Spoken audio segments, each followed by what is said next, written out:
Hey guys, and welcome to our story for tonight. Imagine you are standing in a vast, silent forest, high in the Bavarian Alps. The air is so cold and clean, it feels like spun glass in your lungs. Moonlight filters through the dense canopy of pine trees, illuminating a path that leads upward. And then you see it, rising from the craggy peak like a dream made of stone. And starlight, a castle of impossible beauty, with towers so slender they seem to scrape the heavens. This isn't a theme park attraction. It's a real place, a sanctuary built not for defense, but for fantasy. It is the heart of a king who preferred the company of myths to men. You are that king, and this world of Wagnerian opera and solitary splendor is your creation. But be warned, the line between a beautiful dream and a waking nightmare is perilously thin. And in a world of politics and pragmatism, a dreamer is often seen as a madman. Frankly, if you were to live this life as it was truly lived, you probably wouldn't survive this. So before you get too comfortable, take a moment to like the video and subscribe, but only if you genuinely enjoy what we do here. We'd also love to see where you're tuning in from, so feel free to post your city or country and the local time in the comments below. Now, dim the lights, maybe turn on a fan for some gentle background hum, and let's settle in together for tonight's journey. The first thing you are aware of is the weight. Not a physical weight, not yet, but the immense, crushing weight of expectation. It's August 25th, 1845, and you have just been born in a room in Nymphenburg, Palace, a sprawling summer residence in Munich, whose grandeur feels less like a home and more like a museum you are not allowed to touch. You are named Otto Friedrich Wilhelm Ludwig, but you will be known as Ludwig. Your birth is a matter of state, a political sigh of relief. Your grandfather, King Ludwig I, is ecstatic. He's a poet king, a man obsessed with Hellenistic Greece and neoclassical architecture, and he sees in you a continuation of his artistic legacy. He even insisted you be born in the same room as he was. No pressure, of course. Your parents, Crown Prince Maximilian and Princess Marie of Prussia, are present. Your father is a pragmatist, a man who prefers botany and administrative reform to epic poetry. Your mother is reserved, a bit austere, more comfortable on long mountain hikes than in the stifling formality of the court. You feel their love as a distant, theoretical concept, like a law of physics you're told is true but can't personally observe. Your childhood is a meticulously scheduled affair, a gauntlet of tutors and governors designed to stamp out any unbecoming frivolity. You learn languages, history, science, and the rigid etiquette of the House of Wittelsbach. Your posture is corrected. Your left-handedness is frowned upon. Your daydreams are interrupted. It's a lonely existence, punctuated by the presence of your younger brother, Otto, who is more robust, more outgoing, and seems to navigate this world with an ease you can't quite grasp. You find your escape not in the hunting parties your father prefers, but in books and drawings. You devour tales of chivalry, of noble knights, and enchanted swans. The world of German legend feels more real, more vibrant than the polished, silent corridors of the palace.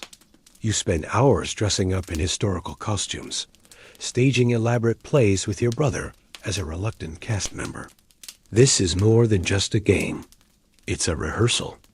You're building worlds where you are in control, where beauty and honor are the highest virtues, and where the mundane realities of 19th century politics don't exist. A common historical fact is that this strict, isolated upbringing is often cited as the primary cause for Ludwig's later eccentricities. He was a boy raised in a gilded cage who simply decided to redecorate the cage to his own liking when he grew up. A lesser-known, slightly odd tidbit is your intense fascination with the French Bourbon monarchy, particularly Louis XIV, the Sun King. You don't just admire him. You seem to be channeling him. You read about Versailles and its rituals with an almost academic fervor, practicing the specific bows and gestures of the French court. It's a bit like a modern teenager obsessing over a fictional universe, learning Klingon or Elvish, except your fandom is for a defunct absolutist monarchy. Your tutors are a little weirded out by it, but they can't deny your dedication. The true turning point, the moment the spark of imagination becomes a lifelong inferno, happens when you are 15. You are taken to see your first opera, Richard Wagner's Lohengrin. As the music swells and the mythical Knight of the Swan appears on stage, something inside you clicks into place. This is it. This is the world you've been dreaming of. The music, the drama, the soaring ideals of redemption through love and art. It's not just a story. It's a blueprint for reality. You leave the theater a changed person. You've found your religion, and its high priest is a controversial, debt-ridden composer named Wagner. Historians still debate whether your later obsession with Wagner was a sign of latent artistic genius or the first clear indication of a mind detaching from reality. Was it the profound appreciation of a connoisseur or the dangerous fixation of a fanatic? For you, the distinction is meaningless. You've just seen the truth in musical form, and you know, with the unshakable certainty of a zealot, that you must find the man who created it. The world of gray politics has lost you forever. You now belong to the world of the Holy Grail and the Swan Knight. The call comes with the brutal suddenness of a slammed door. It's March of 1864. You are 18 years old, a young man on the cusp of, well, you're not entirely sure what. You're still immersed in your studies, your daydreams, your architectural sketches. Politics is a distant hum, a problem for your father, King Maximilian II. But the hum has stopped. Your father is dead, succumbing to a sudden aggressive illness. And just like that, the world pivots on its axis. You are no longer Prince Ludwig. You are King Ludwig II of Bavaria. The transition is a dizzying blur of black crepe, solemn oaths, and the unfamiliar weight of a crown. You walk through the halls of the Munich residence, and the ministers who once saw you as a quiet, awkward boy now bow their heads. Their faces are a mixture of grief, apprehension, and naked political calculation. They are wondering what kind of king you will be. You are wondering the same thing. You feel utterly, terrifyingly unprepared. Your education was in the arts and humanities, not in troop movements or trade tariffs. You've spent more time studying the stage designs for Tannhauser than the Bavarian Constitution. A modern parallel might be a film studies major suddenly being appointed CEO of a Fortune 500 company.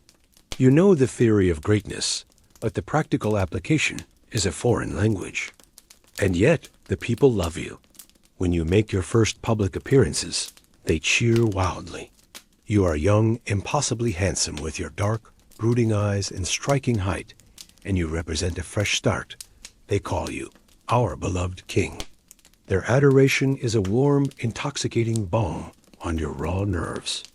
You are idealistic, and you believe, truly believe, that you can be a good king, a patron of peace and the arts who will lead Bavaria into a new golden age. You envision a kingdom where beauty reigns supreme, a state that functions like a perfectly orchestrated opera. The common historical fact is that Ludwig's ascension at the tender age of 18, with no real political grooming, placed him in an incredibly vulnerable position, both personally and politically. You immediately set about trying to make your operatic dreams a reality. One of your very first acts as king is to dispatch a royal secretary with a singular, urgent mission. Find Richard Wagner. The composer is in hiding, dodging creditors across Europe. It's a continental manhunt for a musician. Your ministers are baffled. They read trying to brief you on the looming threat of Prussia and the complexities of German unification, and you reusing state resources to track down a radical artist with a reputation for being a political agitator and a financial black hole. It is like the government trying to negotiate a critical international treaty while the head of state is focused on getting a reclusive rock star to play at their birthday party. The secretary, a man named Pfistermeister eventually finds Wagner in Stuttgart. He presents the composer with your photograph, a diamond ring, and a letter promising to clear his debts and provide for him in a way no patron ever has. Wagner, who is reportedly on the verge of despair, is stunned. It's a deus ex machina of royal proportions. He travels to Munich immediately. The first meeting takes place on May 4th, 1864. You have waited for this moment your entire life. When Wagner, a man more than 30 years your senior, is ushered into your presence, you are overcome. You see before you not just a man, but the living embodiment of German art. You pour out your heart, speaking of his music, of Lohengrin, of your shared vision for a new kind of musical theater that will redeem the world. Wagner is equally moved, seeing in you not just a patron, but a disciple, the divinely appointed king who understands his life's work. He would later write, "Alas, he is so handsome and so intelligent, so emotional and so lovely, that I fear his life must melt away in this vulgar world like a fleeting dream of the gods." This meeting is the beginning of one of the most famous and fraught artistic partnerships in history. You have found your spiritual father, your artistic soulmate. He has found his willing a tyran. You promise him everything. You will build him a magnificent festival theater in Munich. You will fund the completion of his epic 4-opera cycle. The Ring of the Nibelung. Money is no object. An obscure but telling fact from this period is the sheer speed with which you acted. Your ministers, however, are watching this with growing horror. They see a profligate, politically naive composer sinking his hooks into their impressionable young king. They hear whispers of Wagner's radical politics and his anti-Semitic views. They see the state treasury being treated as a private fund for one man's artistic ambitions. Historians still debate the true nature of your relationship. Was it a pure, if intense, friendship based on a shared artistic vision?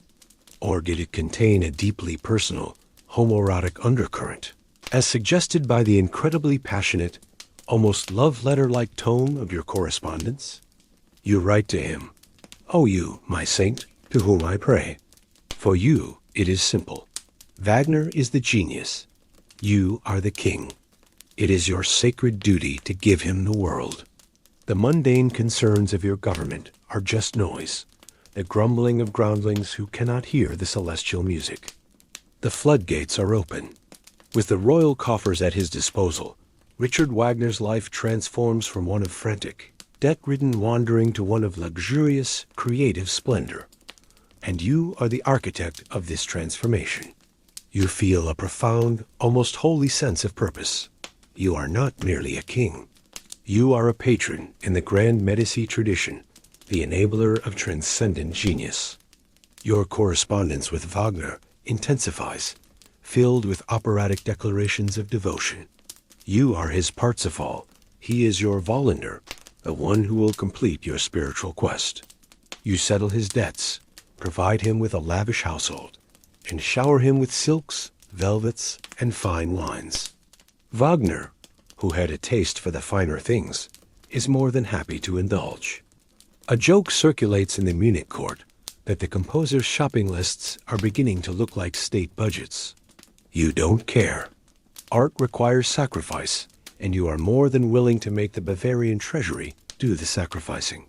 The common historical fact is that Ludwig's patronage was directly responsible for the creation of some of Wagner's most famous later works, including Tristan und Isolde die Meistersinger von Nuremberg and the completion of the Ring cycle. Without you, these cornerstones of Western music might never have been finished. Your grandest shared vision is for a new festival theater, a Festspielhaus, to be built in Munich on the banks of the river Isar. It's to be a temple to Wagnerian music drama, designed by the famed architect Gottfried Semper. The plans are magnificent, a fusion of Greek amphitheater and modern theatrical innovation. You and Wagner spend hours poring over the designs, imagining the premiere of the Ring cycle in this purpose-built sanctuary. This is your Bayreuth project, before Bayreuth even existed. But the real world, in all its frustrating, bureaucratic drabness, keeps intruding. Your ministers, the press, and even some of the public are growing increasingly hostile to Lawless, as they derisively nickname Wagner. They see him as a foreign influence. He's Saxon, not Bavarian. A political radical who is whispering Republican ideas into the king's ear, and most damningly, an extravagant leech on the public purse. The proposed Festspielhaus is a lightning rod for this anger. The cost is astronomical, and the idea of spending so much on a theater for one man as operas while Bavaria faces the growing political threat from Prussia seems irresponsible to the point of madness. You try to defend him, to make them see what you see. You argue that investing in art is investing in the soul of the nation. But your government is not composed of poets. They're composed of accountants and pragmatists. They present you with budgets and poll numbers. They warn you that Wagner's continued presence is causing a political crisis. An obscure fact that highlights the tension is that Wagner himself didn't help his case. He meddled directly in politics, writing anonymous articles and trying to get ministers who opposed him fired. He even tried to push for a complete overhaul of the government, placing his own allies in key positions. He wasn't just an artist. He was behaving like a shadow prime minister, which, as you can imagine, went over about as well as a lead balloon in a hurricane. The pressure becomes immense. Your own family, your ministers, the newspapers, they are all united against this one man. They force your hand. In December 1865, after less than 2 years in Munich, you are compelled to ask Wagner to leave Bavaria. It feels like a betrayal, a wound to your very soul. You have failed your saint. You write to him in despair, "How I have suffered, how I have fought, eternal, ardent, unending love until death." It sounds dramatic, but to you, it is the simple truth. Even with Wagner in exile in Switzerland, your patronage does not stop. You continue to send him enormous sums of money, funding his comfortable life and his continued work. Historians still debate how much Wagner consciously manipulated you versus how much he genuinely believed in your shared artistic destiny. Was he a cynical grifter who found the perfect mark? Or was he an egomaniacal genius who truly felt he deserved a king's unconditional support? Perhaps the truth is a messy combination of both. To you, however, the purity of the mission is untarnished. The dream of the Festspielhaus in Munich may be dead, but you will find another way. You help him acquire the land in the small town of Bayreuth, far from the prying eyes of Munich politicians. You are the primary, and for a long time, the sole, financial backer of the Bayreuth Festspielhaus, the very theater that stands today as his monument. You're like a modern-day superfan who, after being told they can't bring their favorite band to their hometown, just builds them their own private stadium somewhere else. It's a testament to your stubborn, unshakable devotion. You may have lost the political battle in Munich, but you are determined to win the artistic war. The sting of Wagner's forced exile lingers, a bitter aftertaste of political failure. You feel the constraints of your constitutional monarchy more acutely than ever. You are a king, but you are not absolute. Your grand visions are subject to the veto of sober-minded men in suits who care more for balanced budgets than for sublime art. This realization pushes you further inward. If you cannot transform the world outside, you will perfect the world within. This is the moment your focus shifts from public patronage to private creation. You begin to withdraw. The political landscape of the 1860s does little to draw you back out. The German question, whether Austria or Prussia will dominate the future German states, is reaching its boiling point. The shrewd, ruthless Prussian minister-president Otto von Bismarck is maneuvering the German Confederation towards a conflict he knows he can win. You see war as a brutish, ugly affair, the antithesis of everything you value. It is loud, chaotic, and utterly devoid of artistic merit. Your ministers try to engage you in strategy, alliances, and mobilization plans. You listen, but your heart isn't in it. You would rather be discussing the color of a costume for a private theatrical performance. In 1866, the inevitable happens. The Austro-Prussian War breaks out. Bavaria, honoring its old allegiances, sides with Austria. It is a disaster.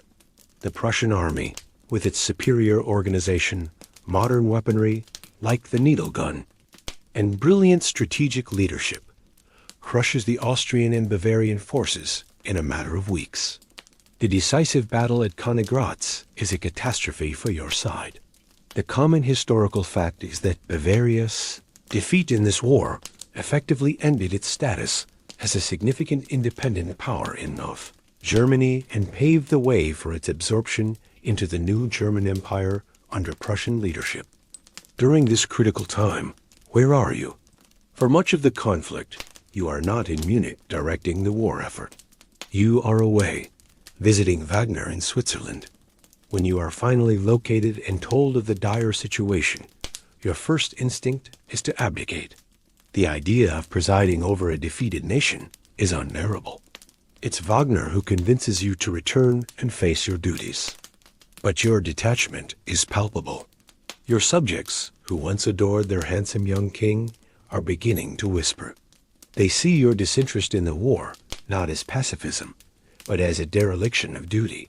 After the defeat, Bavaria is forced to pay a hefty indemnity and sign a secret military alliance with Prussia, effectively making it a satellite state. You have lost your kingdom's sovereignty. The dream of a culturally independent Bavaria, a beacon of art and peace, is dead. An obscure but poignant detail from this time is your letter to Bismarck. Despite being on the losing side, you write to the Prussian Iron Chancellor with a strange mix of resignation and admiration, acknowledging his political genius. It's a sign of your political realism, a recognition that the game is over and he has won. It's the graceful concession of a dreamer to a man of action. With your political power curtailed and your grand public ambitions thwarted, you retreat almost completely into a world of your own making. You begin to spend more and more time at your family's country castle, Hohenschwangau, a neo-Gothic fantasy rebuilt by your father. But Hohenschwangau is your father's dream, not yours. You look up at the rocky crag above it, at the ruins of a medieval fortress, and a new vision begins to form. You will build your own castle there. Not a castle for defense, not a seat of government, but a private refuge, a three-dimensional manifestation of the fantasy worlds you cherish. It will be a castle worthy of Lohengrin, the Swan Knight. It will be Neuschwanstein. Historians still debate the primary motivation for your castle-building mania. Was it a desperate flight from a political reality you couldn't control? Was it a symptom of a burgeoning mental illness? A grandiose delusion made manifest in stone?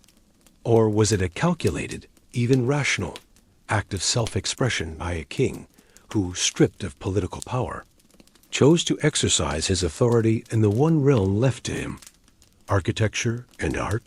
You would argue it's the most kingly act of all. Kings of old built monuments to their power.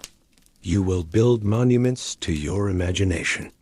You pour your energy into the plans, commissioning stage designers, not architects, to realize your vision. You want a castle that looks like a set from a Wagner opera. The outside world can have its wars and its politics. You are going to build your own better reality, one fairy tale tower at a time. This isn't an escape. It's a deliberate act of creation in the face of destruction. The failure of your brief engagement to Duchess Sophie in Bavaria, your cousin and the sister of the famous Empress Elizabeth of Austria, is another turning point, another closed door that sends you further down your solitary path. The engagement was announced in January 1867, a classic dynastic arrangement. Sophie is beautiful, intelligent, and artistically inclined. On paper, it's a perfect match. You call her Elsa, after the heroine of Lohengrin, and you write her passionate, if somewhat theatrical letters. The public is delighted.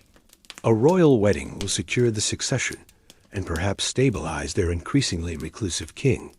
But as the wedding date approaches, you postpone it, and then you postpone it again, and again. The official reasons are flimsy, but the truth is, you are consumed by a paralyzing anxiety. The idea of marriage, of intimacy, of the duties of a husband and father, fills you with a quiet dread. You are more comfortable with the idea of Sophie as a character in an opera than as a woman who will share your bed and your life. Your letters to her become more and more abstract, filled with Wagnerian ideals rather than genuine affection. You are in love with the idea of being in love, but the reality is terrifying. In October 1867, you break off the engagement for good. Sophie is humiliated, your court is embarrassed, and the public is confused. The common historical fact is that Ludwig never married and had no known children, which was a significant issue for a hereditary monarchy. His failure to produce an heir would ultimately pass the throne to his estranged uncle, Luitpold. You justify your decision by writing that you believe your love for the pure, ideal art of Wagner is incompatible with the earthly love of a marriage. It's a noble-sounding excuse, but it hides a more complex truth. This is where the question of your sexuality becomes central. Your personal diaries and private letters, which were later uncovered, contain agonized entries about your struggle to suppress your homosexual desires and remain true to your Catholic faith. You develop intense, albeit platonic, relationships with handsome young men in your court, like your equerry, Richard Horning. These relationships are passionate and all-consuming, but they remain in the realm of the ideal. An obscure but revealing fact is that you would create a secret society, the Order of the Swan, with some of these young men, dedicated to chivalric ideals and the higher love found in Wagner's operas. It was a way to formalize and sanctify these relationships, to elevate them from something you considered sinful into something noble and pure. It was a fantasy league for romantic friendship. The broken engagement solidifies your retreat from the world. You've now failed at politics, war, and now love and marriage. The only realm where you have not failed is the one you create yourself. And so, you pour all your frustrated energy, all your passion, all your immense wealth into building. The foundation stone for Neuschwanstein is laid in 1869. This is your magnum opus, your declaration of independence from a world that doesn't understand you. You are not building a functional residence. You are building a stage. Every room is a scene from a Wagner opera or a German legend. The Singers' Hall is a grander version of the one at the Wartburg Castle, setting for Tannhauser. Your study is decorated with scenes from the same opera. Your bedroom is a Gothic masterpiece of wood carving, with 14 carvers reportedly working for over 4 years on the bed canopy alone. The entire castle is a walk-in fable. Historians still debate whether Neuschwanstein and your other castles were magnificent follies, symptoms of a mind losing its grip, or if they were a revolutionary form of autobiographical art, a king writing his inner life in stone and mortar. Were they palaces or psychological documents? You micromanage every detail of the construction. You demand sketches, you order revisions. You insist on the highest quality materials and craftsmanship. This isn't just a project, it's your life's work. It's also incredibly expensive. You're not just using your state allowance, the civil list. You are borrowing heavily, mortgaging royal properties, and sinking deeper and deeper into personal debt. Your ministers watch in horror as the bills for this mountaintop fantasy pile up. They see it as a colossal, irresponsible waste. You see it as the only worthwhile investment you can make. What is the point of money if it cannot be used to create beauty? You are a king without a country in a way, so you are building a kingdom of your own, high in the clouds, where you can rule, undisputed, over a realm of pure imagination. While Neuschwanstein is slowly, painstakingly rising from its mountain perch, your appetite for creation is far from sated. One castle is not enough to contain your sprawling imagination. You turn your attention to a different fantasy, a different obsession, the absolutist grandeur of pre-revolutionary France. Your childhood fascination with Louis XIV, the Sun King, blossoms into a full-blown architectural project. You decide to build your own Versailles. You purchase the island of Herreninsel in the middle of the Chiemsee, Bavaria's largest lake. The location itself is an act of isolation. To reach it, you must cross the water, leaving the mainland and its troubles behind. Here, you will build Herreninsel, a palace that isn't merely inspired by Versailles, but is intended to be a direct homage, and in some ways, an improvement. A common historical fact is that Herreninsel was a tribute to the French monarchy and the concept of absolute rule, a political statement from a king who had none. You travel to Paris in 1867 and spend days at the real Versailles, studying its layout, its decorations, its very essence. You return with a precise, almost fanatical vision. The palace you build is a marvel of opulence. You order the construction of a hall of mirrors that is even longer than the original in France. It is lined with 17 massive arched windows on one side and 17 matching mirrors on the other, reflecting the candlelight from thousands of candles into an infinite, dazzling corridor of light. Standing in it alone, as you so often do, must feel like standing at the center of your own private universe.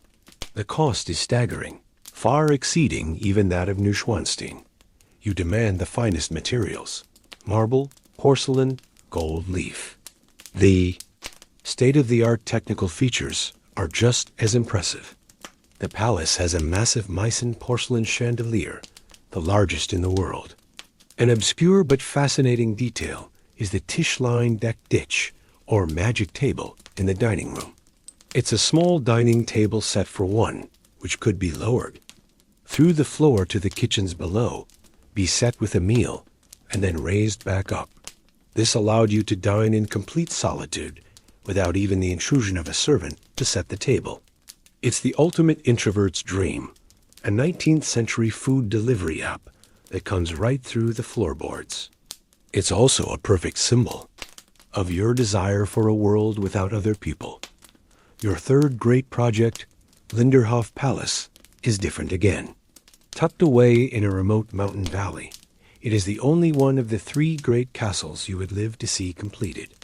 Linderhof is your Rococo jewel box, an intimate, almost painfully ornate villa inspired by the pleasure palaces of the French kings, like the Petit Trianon. While Herreninsel is about public power, even if only for an audience of one, Linderhof is about private fantasy.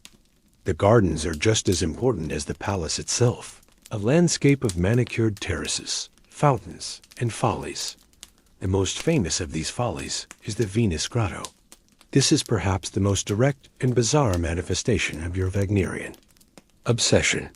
It's an artificial cave, a massive subterranean chamber, complete with a lake, a waterfall, and a seashell-shaped boat.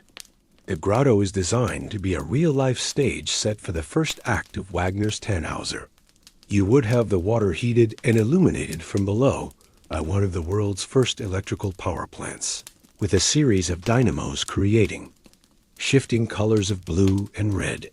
You would drift in your golden boat, sometimes with singers performing arias from the opera, completely immersed in the world of the music.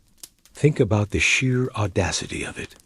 You didn't just want to watch the opera. You wanted to live inside it.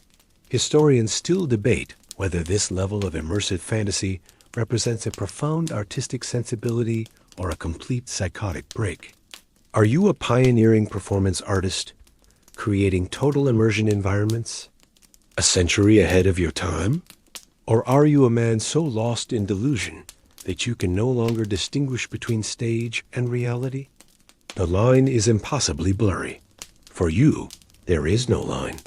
The reality you are building is simply superior to the one you were given. You are spending a fortune, driving your kingdom towards a financial crisis, all to create these elaborate, empty stages. They are palaces with no court, throne rooms with no supplicants, and banquet halls with no guests. They are monuments to a magnificent and ultimately tragic solitude.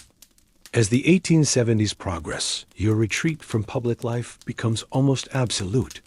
You are no longer just a reclusive king. You are becoming a phantom, a myth in your own lifetime. You communicate with your ministers almost exclusively by letter, sending notes and decrees from the seclusion of your mountain castles. You have effectively abandoned Munich, the political heart of your kingdom, for your private world of fantasy. Your daily life becomes a strange, inverted routine. You are a king of the night. You sleep for most of the day, rising in the late afternoon or evening. Your nights are spent in feverish activity. You pore over architectural plans under lamplight. You take midnight sleigh rides through the snowy mountain passes, and you attend private, solitary performances of your favorite operas and plays. The common historical fact is that Ludwig commanded the Hoftheater court theater in Munich to stage entire performances for an audience of one. The theater, which could hold hundreds, would be fully lit, the actors in full costume, the orchestra. In the pit, all performing for you and you alone, sitting in the royal box. It's an act of supreme extravagance and an almost heartbreaking display of loneliness. Imagine the echo in that vast, empty space. Your nocturnal sleigh rides are legendary. In the deep winter, you would travel in ornate, gilded sleighs drawn by perfectly matched horses with jingling bells, your outriders and coachmen dressed in 18th century French livery. You would glide through the moonlit, snow-covered forests, a ghostly procession from another time. To the local peasants who occasionally caught a glimpse of this strange spectacle, you must have seemed like a character from a fairy tale, the mythical Moon King. It's a beautiful image, but it's also a symptom of your growing detachment. While your ministers are grappling with the new realities of the German Empire, you are role-playing as the Sun King taking a winter holiday. Your physical health begins to mirror your mental state. You suffer from excruciating toothaches, a result of poor dental hygiene and a diet that probably consisted of too many sweets. The pain is constant and agonizing. An obscure but grim fact is that dentists were often summoned to the castles. But your fear of the procedures often meant that problems were left to fester. Your letters from this period are filled with complaints about the hellish pains in your jaw. This chronic pain likely contributed to your reliance on sedatives like chloral hydrate and laudanum, a tincture of opium, which would have further clouded your judgment and blurred the lines of reality. You also begin to exhibit increasingly eccentric behavior. You create a whole court of imaginary friends and historical figures, setting places for them at your dinner table and holding long, one-sided conversations with them. You speak to busts of Louis XIV and Marie Antoinette as if they are living. Confidence. To an outside observer, this is clear evidence of madness. To you, perhaps, it is simply a way of populating your lonely world with better company than the sycophants and politicians you are forced to endure. It's like having a podcast on, but the hosts are all dead French aristocrats. Historians still debate the true nature and extent of your so-called madness. The term itself is problematic, a catch-all for behavior that defied 19th century norms. Was it a clinical mental illness, like schizophrenia or paranoia? Was it the result of a possible genetic predisposition, given that your brother Otto would later be declared insane and confined? Or was it a deliberate, calculated performance of eccentricity, a way to keep the world at arm's length and protect your private life? Perhaps you learned that if you act strangely enough, people will eventually leave you alone. This strategy, however, has its limits. Your mounting debts and your complete abdication of governmental duties are becoming a crisis that your ministers can no longer ignore. Your fantasy world is built on the very real foundations of the Bavarian state, and those foundations are beginning to crack. The Moon King is flying too close to the sun, and the men on the ground are starting to plot how to bring you back down to Earth. The splendor of your creations comes at a price, and by the mid-1880s, the bill is coming due. Your personal debts have spiraled into a catastrophic figure. The construction of Neuschwanstein, Herrenchiemsee, and Linderhof, along with your lavish lifestyle, has consumed not only your entire annual income from the civil list, but also vast sums borrowed from banking houses across Europe. You owe millions of marks. Creditors are no longer politely requesting payment. They are threatening to seize royal properties. This is not just a personal financial crisis. It's a matter of national embarrassment and constitutional chaos. Your ministers have been warning you for years. They've begged you to curtail your spending, to pause construction, to return to some semblance of fiscal sanity. You have ignored them. In your mind, the creation of beauty is a king's primary duty, and financial limitations are a vulgar, middle-class concern. You see your debts not as a failure, but as a temporary inconvenience. You write desperate letters to other European royals, the Queen of England, the Tsar of Russia, even the Sultan of the Ottoman Empire, begging for loans. You send agents on secret missions to find new sources of credit, all of which fail. You are, in essence, a king on the verge of bankruptcy, trying to take out a payday loan from other monarchs. The government in Munich, led by Minister-President Johann von Lutz, sees the situation as untenable. They are faced with a king who is absent, non-communicative, and is now threatening the financial stability of the state itself by his reckless private spending. The common historical fact is that it was this financial crisis, not necessarily his madness, that was the final catalyst for the plot to depose him. The government feared that if your creditors seized royal assets, it could provoke a constitutional crisis and destabilize the entire kingdom. Politics, as always, came down to money that the ministers begin to gather evidence against you. They compile a dossier of your eccentricities, soliciting testimony from disgruntled former servants and courtiers. Every strange habit, every solitary midnight sleigh ride, every one-sided conversation with a bust of Louis XIV is twisted into a symptom of clinical insanity. They are not conducting a medical evaluation. They are building a political case. They need to prove you are mentally unfit to rule, so they can legally remove you from power. An obscure detail that shows the weakness of their case is that none of the doctors, who would eventually sign the declaration of your insanity, ever actually met or examined you. Their entire diagnosis was based on this second-hand, politically motivated dossier of gossip and rumor. The key figure they bring in is Dr. Bernhard von Gudden, a prominent psychiatrist of the era. Gudden is a respected but ambitious man, known for his work on neuroanatomy.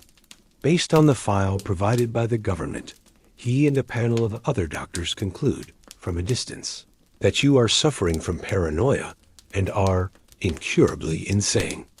They declare you incapable of governing. Historians still debate the ethics and motives of Dr. von Gudden.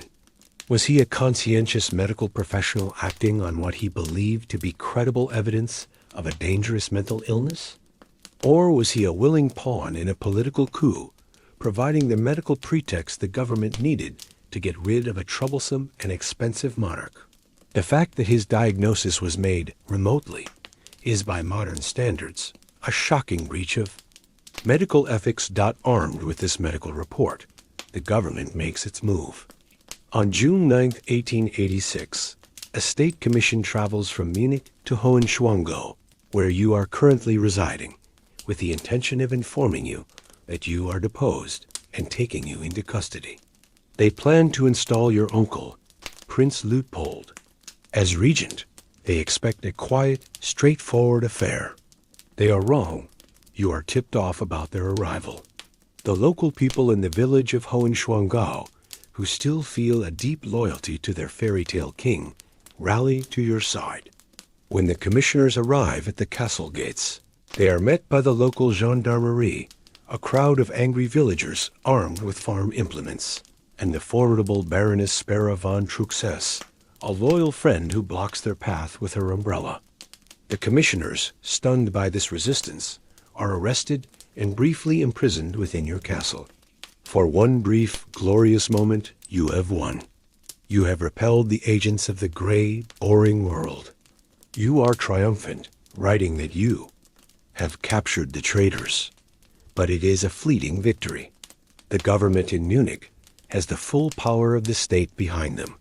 This is not the end of the confrontation. It is merely the first act. The brief, almost comical victory at Hohenschwangau gives you a false sense of security. You have captured the commission, and for a moment, it feels like a scene from one of your beloved chivalric tales, The Rightful King, supported by his loyal subjects, repelling the treacherous usurpers. You fire off telegrams, attempting to rally support and protest your treatment.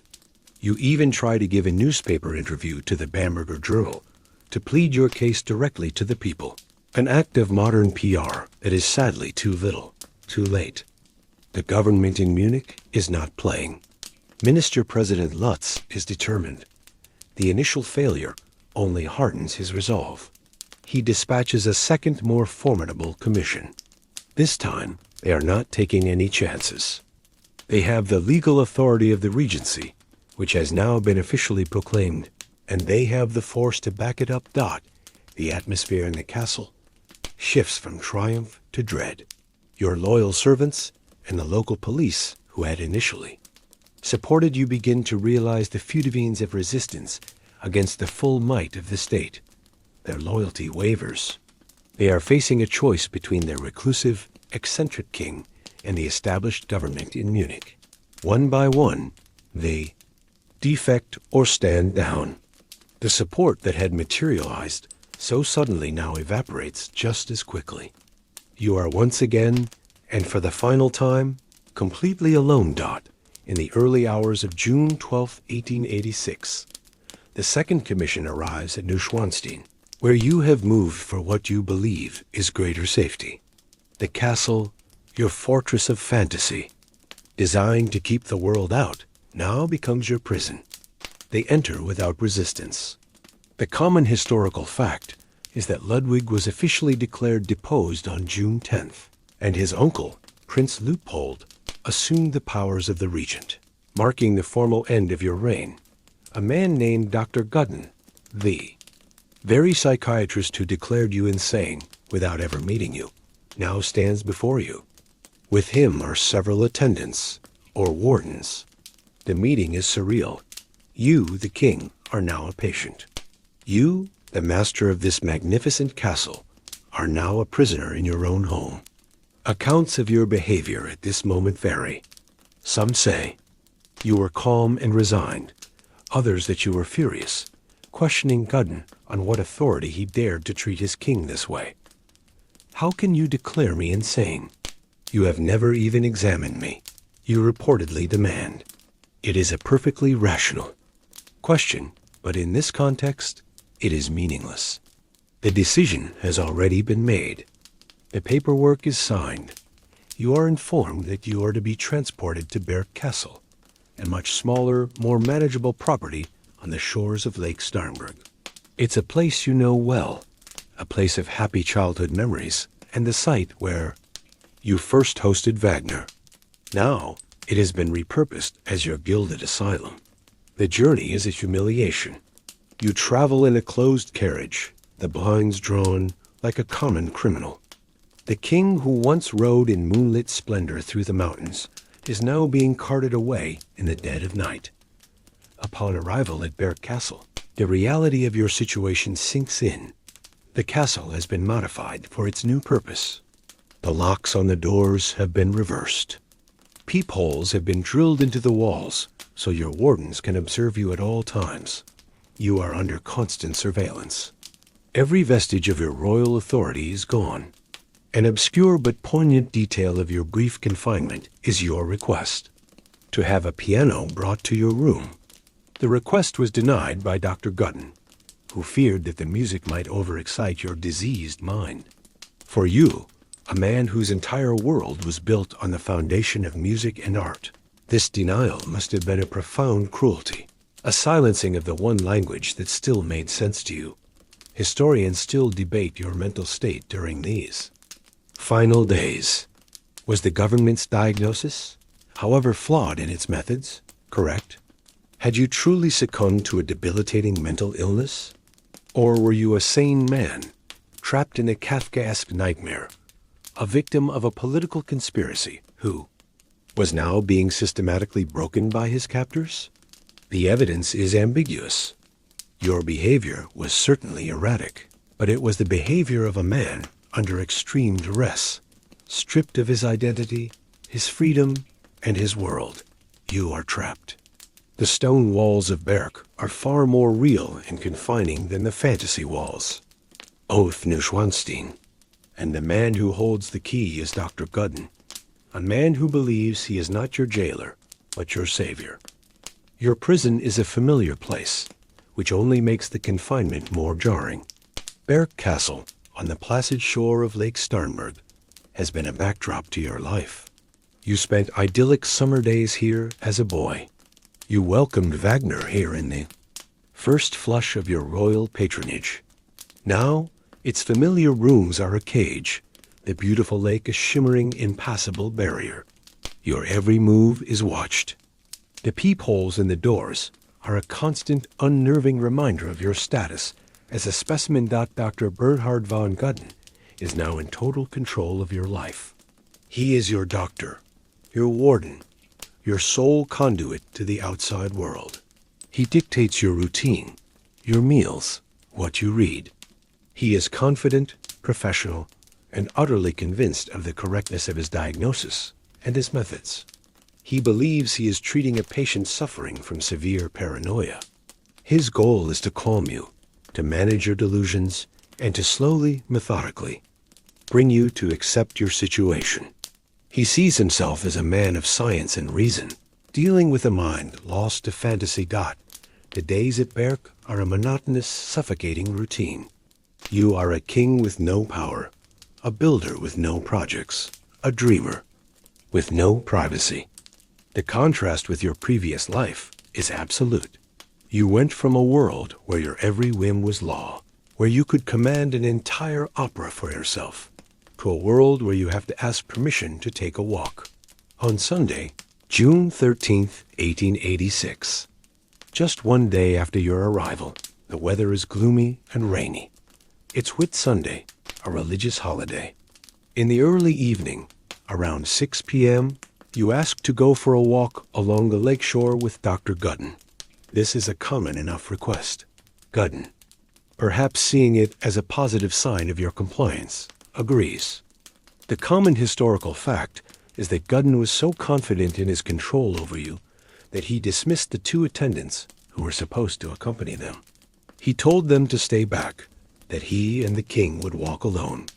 It was a fateful and ultimately fatal decision.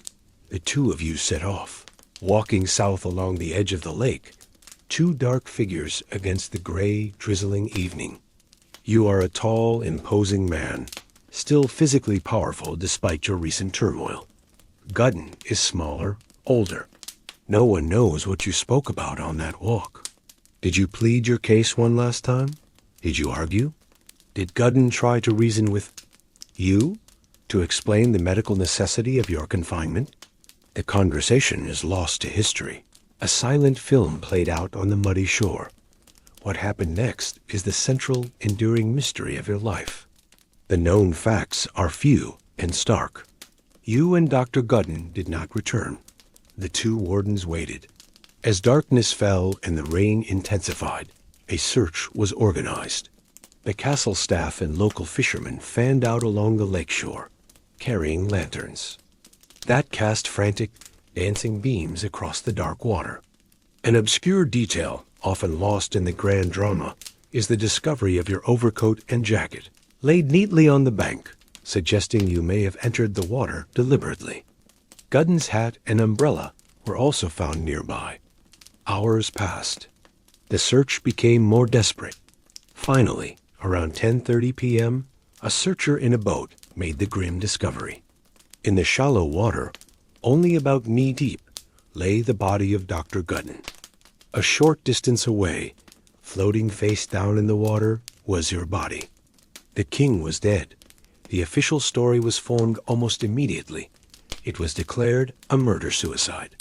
The narrative was that you, in a fit of mad rage, decided to escape by drowning yourself in the lake. When Dr. Gudden tried to stop you, you attacked and killed him, either by strangulation or by holding him under the water before wading further out and succeeding in your own suicide. This version of events was neat. It was tidy, and it conveniently validated the government's diagnosis of you as a dangerous lunatic. But the questions, the inconsistencies, the nagging doubts began almost as soon as the bodies were brought ashore. And they have never gone away. Historians still debate the official cause of death. The murder-suicide theory, while convenient for the Bavarian government, is riddled with problems. Why would you, a strong swimmer, drown in knee-deep water? Why were there signs of a struggle on Gudden's body, but no conclusive evidence that you were the one who caused them? And most importantly, if you were so determined to kill yourself, why did the official autopsy report, which was suspiciously brief, find no water in your lungs? One cannot drown without inhaling water. The simple official story begins to unravel. The moment you look at it closely, leaving a vacuum of uncertainty that has been filled with countless alternative theories ever since. The walk by the lake was not an end to the story. It was the beginning of the legend. The official narrative of murder-suicide, proclaimed by the government with suspicious haste, is the story that went into the history books. It served a clear political purpose. It posthumously justified the decision to depose you. A king who murders his doctor and then kills himself is, by definition, not fit to rule. Case closed. But for those who look closer, the case is anything but closed. The alternate theories about your death began to circulate in whispers almost immediately, and they have grown into a cottage industry of speculation and investigation over the past century. The first major alternative theory is that of simple escape gone wrong. In this version, you were not trying to kill yourself, but to flee. Perhaps you had a prearranged rendezvous with loyalists who were waiting across the lake with a boat.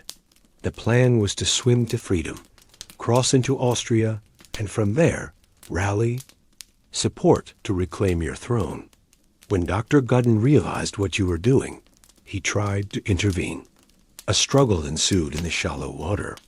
In the chaos, Gudden, an older, less physically fit man, suffered a heart attack or was accidentally drowned. Overcome by shock and despair at the accidental death of your jailer, or perhaps suffering from cold shock in the icy lake water, you then succumbed yourself.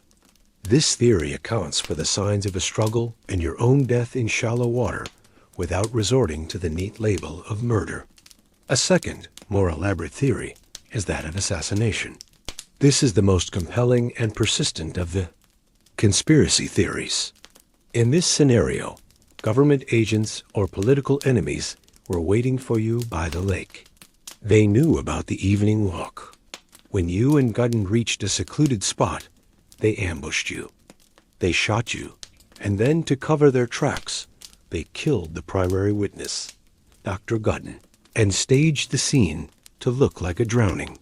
The common historical fact that fuels this theory is the autopsy report's silence on the matter of water.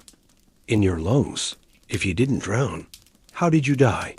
Proponents of the assassination theory point to this as proof. You were dead before you entered the water dot. This theory has some tantalizing, if not entirely conclusive, evidence to support it. A local fisherman, Jacob Little, claimed years later that he was hiding in the bushes and witnessed the entire event. He said he saw you shot from the shore and that he heard the fatal shot.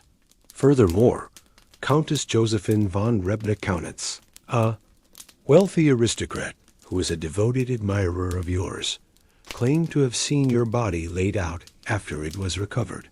She maintained for the rest of her life that she saw bullet holes in your back.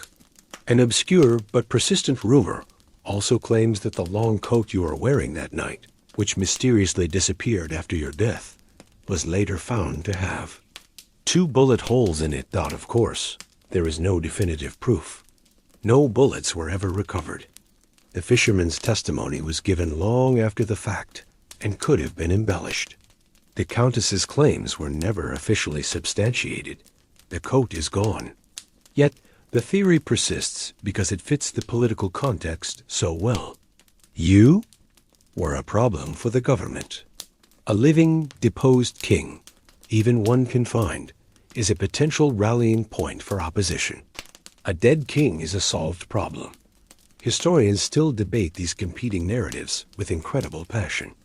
The official story camp argues that the conspiracy theories are romantic fantasies, born from a desire to see the fairy tale king as a martyr rather than a mentally ill man who met a tragic but logical end. They point out that 19th century autopsies were often rudimentary, and that the lack of water in the lungs is not definitive proof of anything. The assassination camp argues that the official story is a blatant cover-up, a successful piece of political propaganda that has endured for over a century. They argue that the Bavarian government had both motive and opportunity. Without the ability to exhume your body for a modern forensic examination, a request the Wittelsbach family has always refused the debate remains permanently unresolved. You did not just leave behind a legacy of castles. You left behind a perfect, impenetrable mystery. Your death, regardless of how it happened, sent a shockwave across Bavaria and Europe. The fairy tale king, the moon king, the mad, brilliant, reclusive monarch was gone. The immediate aftermath was one of carefully managed state control. The government of the regent, Prince Luitpold, moved quickly to solidify its power and control the narrative. The official story of murder-suicide was cemented through official pronouncements and newspaper reports. Your funeral was a grand, solemn affair, a piece of magnificent state theater that you, ironically, would have appreciated for its dramatic staging. Your body lay in state in the court chapel, the Munich residence, and thousands of your subjects. The same people who had heard whispers of your madness for years now filed past your coffin to pay their last respects. In death, you became more popular than you had been for much of your reign. The tragedy and mystery surrounding your end transformed you from a political problem into a romantic legend. The common people of Bavaria, particularly in the rural, mountainous south where you built your castles, mourned you not as a madman, but as Unserkini, our king in the local dialect. They saw you as a victim, a dreamer crushed by the soulless. Politicians of Munich. This sentiment has only grown over time. The common historical fact is that you are now one of the most beloved and iconic figures in German history, a symbol of Bavarian identity and a romantic, anti-authoritarian hero. The fate of your family is a story of quiet tragedy. Your designated heir, your younger brother Otto, had long been suffering from severe mental illness. He had been officially declared insane in 1872 and lived in seclusion at Fürstenrade Palace. Upon your death, he technically became King Otto I of Bavaria. However, he was completely incapable of ruling. An obscure fact is that Otto was never even informed that he was king. He lived out his days in confinement, his reign existing only on paper, while your uncle Luitpold continued to rule as Prince Regent. The Wittelsbach dynasty, which had ruled Bavaria for over 700 years, was now in the hands of a regent governing for an institutionalized king, a poignant and sad end to your direct family line. And what of your creations, the magnificent, deck-ridden castles that were the cause of your downfall? The government's first instinct was to halt all construction and figure out how to pay the mountain of bills you left behind. The total debt was estimated at around 14 million marks, a colossal sum for the time. In a move of supreme irony, the Regency decided that the best way to pay off the debts incurred by your private fantasies was to open them to the public. Within weeks of your death, Neuschwanstein, the ultimate symbol of your desire for solitude, was opened as a tourist attraction. The very world you tried to escape was now invited in for a fee. The plan was a staggering success. The public was fascinated by their mysterious late king and flocked to see the incredible fairy tale castle on the mountain. The entrance fees quickly began to pay down the debts. Historians still debate the legacy of your spending. Was it the reckless squandering of a madman that nearly bankrupted his family? Or was it the single greatest long-term investment in tourism Bavaria ever made? Today, Neuschwanstein is one of the most visited castles in the world, a cash cow for the Bavarian state that has paid for itself many times over. Your folly became your kingdom's greatest asset. Your dream, which the government tried to extinguish, ended up saving them financially. It's a punchline you might have appreciated. The accountants ultimately owed their salvation to the poet. You built these worlds for an audience of one, but in the end, they captivated an audience of millions. The legacy you leave behind is a complex tapestry woven from threads of art, politics, fantasy, and tragedy. You are not remembered for your political achievements. There were few. You are not remembered for military victories. There were only defeats. You are remembered for the worlds you built and the mystery you became. Your primary legacy is, of course, architectural. Neuschwanstein, Linderhof, and Arendschiemsee are more than just buildings. They are cultural landmarks that have profoundly shaped our collective idea of what a fairy tale castle looks like. Neuschwanstein, in particular, has achieved a level of global fame that is almost unbelievable. Its soaring white towers and romantic silhouette have become the universal shorthand for fantasy. The common historical fact that everyone knows, even if they don't know your name, is that Neuschwanstein was the direct inspiration for Sleeping Beauty's castle at Disneyland.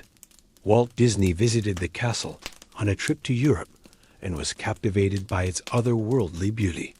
He brought that vision back to California, and in doing so, he broadcast your dream to every corner of the globe.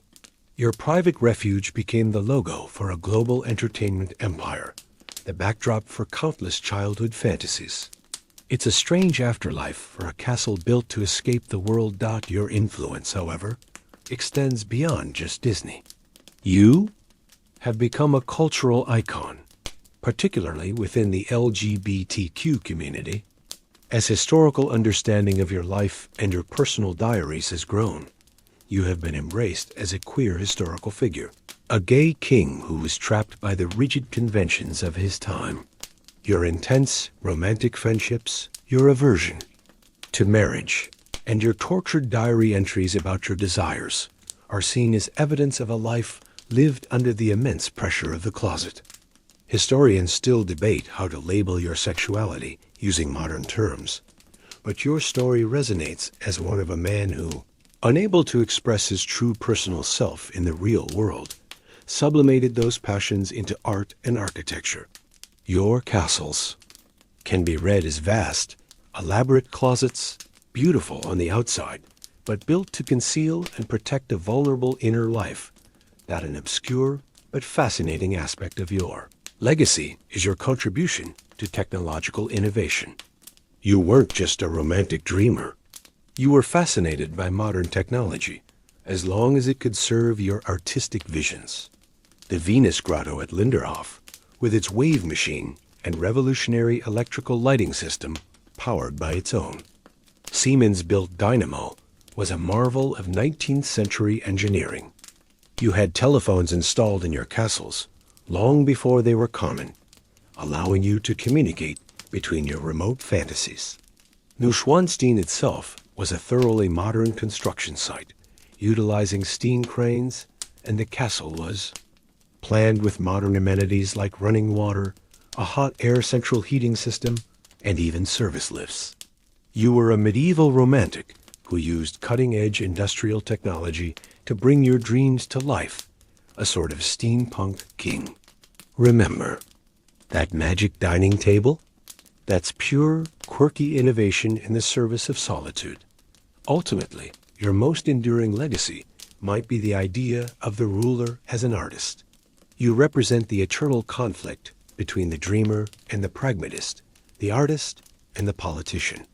You posed a fundamental question with your life. What is the purpose of power and wealth? Is it to manage the state, balance budgets, and wage wars? Or is it to create things of transcendent beauty, to elevate the human spirit, even at the cost of practicality?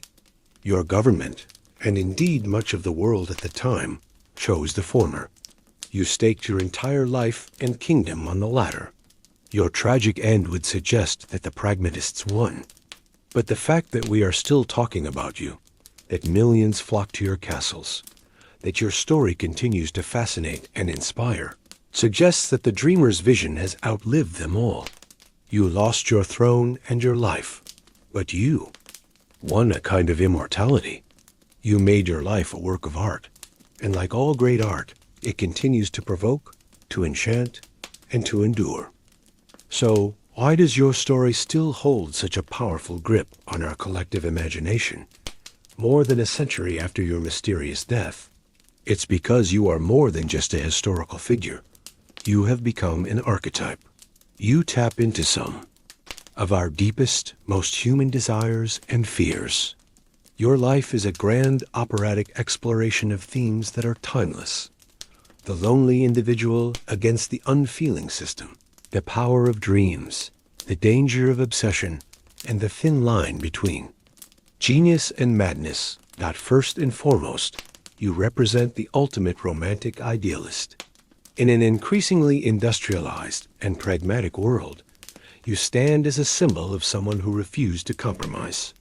You looked at the gray, bureaucratic world of 19th century politics and said, "No, thank you. I prefer the world of Wagnerian opera, and I will build it myself." There is something incredibly appealing about that level of commitment to one's own vision. We all have dreams we've had to scale back, passions we've had to temper with reality. You are the man who refused. You remind us of a part of ourselves that wishes we could live purely for beauty and imagination. Consequences be damned. The common historical fact is that your reign coincided with a period of intense realism and materialism in Europe, the Gründerzeit in Germany. Your radical, romantic idealism was a direct and defiant rejection of the spirit of your age. Your story also functions as a cautionary tale. It's the ultimate story of an obsession that consumes its creator. Your love for Wagner's music and medieval legends started as an inspiration, but morphed into a compulsion that alienated you from. Your duties bankrupted you, and ultimately led to your death. It's a classic Icarus narrative, the man who flew too close to the sun of his own fantasy and was destroyed by it. We are fascinated by the same impulse that we fear. We are drawn to the brilliant light of your castles, while also recognizing the profound darkness of the solitude and madness they represent. It's the same fascination we have with any great, tragic artist who is destroyed by their own genius. An obscure but telling insight into your modern appeal comes from the world of psychology. Some have posthumously diagnosed you with everything from schizotypal personality disorder to Asperger's syndrome, trying to fit your eccentricities into a modern clinical framework. While these diagnoses are speculative at best, they speak to a modern desire to understand and empathize with you. You are seen by some as a neurodivergent individual, a man whose brain was simply wired differently, who was persecuted for being unable to conform to the neurotypical standards of his time. This reframing makes you a deeply sympathetic figure for a modern audience, a misunderstood outsider rather than just a mad king. Remember how you talked to the busts of French kings? Today, That might be seen less as psychosis and more as a coping mechanism for profound social anxiety. Historians still debate your place in history. Was Ludwig II a great king or a terrible one? The answer depends entirely on your metrics. If you measure a king by political stability, economic management, and military strength, then you were an abject failure. You lost your kingdom's sovereignty, drove your finances into the ground, and abdicated your practical responsibilities. But if you measure a monarch by their cultural legacy, by the beauty they leave behind, and by their ability to capture the imagination of future generations, then you are arguably one of the most successful kings who ever lived. What is more valuable in the long run? A trade agreement or a Neuschwanstein? A balanced budget or a legend that endures for centuries? Your enduring appeal lies in this ambiguity. You are not a simple hero or a simple villain. You are a paradox. You are the lonely king, the dreamer, the madman, the martyr, the builder, the patron, the recluse. Your story allows us to explore the outer limits of the human imagination and the high price that is often paid for it. You built castles of fantasy to escape reality, and in doing so, you created a new reality that has outlasted the one you fled. You are the king who lost his kingdom, but inherited the world's dreams. Let's return for a final moment to the place where it all ended, the shore of Lake Starnberg. The water is calm now, the evening quiet. The rain has stopped, and the clouds are beginning to part, revealing a sky bruised with the last vestiges of twilight. The castle at Berk stands dark and silent on the bank, no longer a prison, just a house with a tragic memory. A small, simple wooden cross stands in the shallows of the lake, marking the spot where your body was found. It is a humble, understated memorial for a man whose life was anything but. This is the final scene. There is no grand crescendo, no soaring Wagnerian finale. There is only the gentle lapping of water against the shore, the rustle of reeds in the evening breeze, and a profound, unanswered question. The great drama of your life, the lonely childhood, the sudden ascension, the obsession with Wagner, the thwarted love, the magnificent castles built in defiance of reality, the political downfall, the final, mysterious walk, all of it leads to this quiet, murky spot. The world you built still stands. High in the mountains, Neuschwanstein catches the moonlight, its towers looking more like a dream than ever. It is beautiful and perfect and empty, a monument to a magnificent vision and an impossible solitude. It is a castle built for a ghost. In the end, perhaps that is what you became. A spirit haunting the border between reality and fantasy. A place where you always felt most at home. The common historical fact is that despite the mystery and the tragedy, your legacy is one of overwhelming beauty. The things you created have brought joy and wonder to millions, a strange and wonderful outcome for projects born of such deep and personal loneliness. Thinking about it now, there's an odd parallel. Remember that crocodile dung sunscreen from our stories of ancient Egypt? A bizarre, even repulsive idea, but born from a genuine need. In a way, your castles were your own strange concoction, born from the pain of loneliness and the pressure of a world you didn't fit into. You mixed together stone, art, music, and debt to create a protective layer for your soul. A bizarre, extravagant, and ultimately beautiful solution to an impossible problem. As we stand here by the lake, the last light fades. The mystery of your death remains, sealed by the dark water. Was it suicide? An accident? Assassination? The truth is, the not knowing is part of the legacy. It allows you to be whatever we need you to be, the tragic romantic, the misunderstood genius, the political martyr. By leaving behind an unsolvable puzzle, you ensured your story would never truly end. Historians will always debate the how and why of your final moments, but perhaps they are asking the wrong questions. The most important fact is not how your life ended, but that you lived it so uncompromisingly on your own terms, right up to the very last. You chose the dream over the world, and in a way, the dream is all that is left. The air grows cooler. The lake is a sheet of dark glass. The cross in the water is just a silhouette now. All the noise of your life, the glorious music, the clamor of construction, the angry shouts of ministers, the whispers of madness, has faded into this deep and profound silence. And so, the story of the Swan King comes to a gentle close. The image of the moonlit castle begins to soften at the edges, the sharp lines of the towers blurring into the night sky. The cool, crisp air of the Alps grows warmer, more comfortable, as you drift away from the shores of that mysterious lake. The questions that linger do not need answers tonight. They can float away like mist rising from the water, leaving only a sense of peace and a touch of beautiful, tragic wonder. Let the silence of the Bavarian forest be a comforting blanket, and let the gentle, lapping waves of the lake be a soft rhythm that guides you toward rest. There are no more struggles, no more debts, no more expectations. There is only this quiet, this calm, this gentle descent into your own peaceful dreams, where you can build any castle you wish,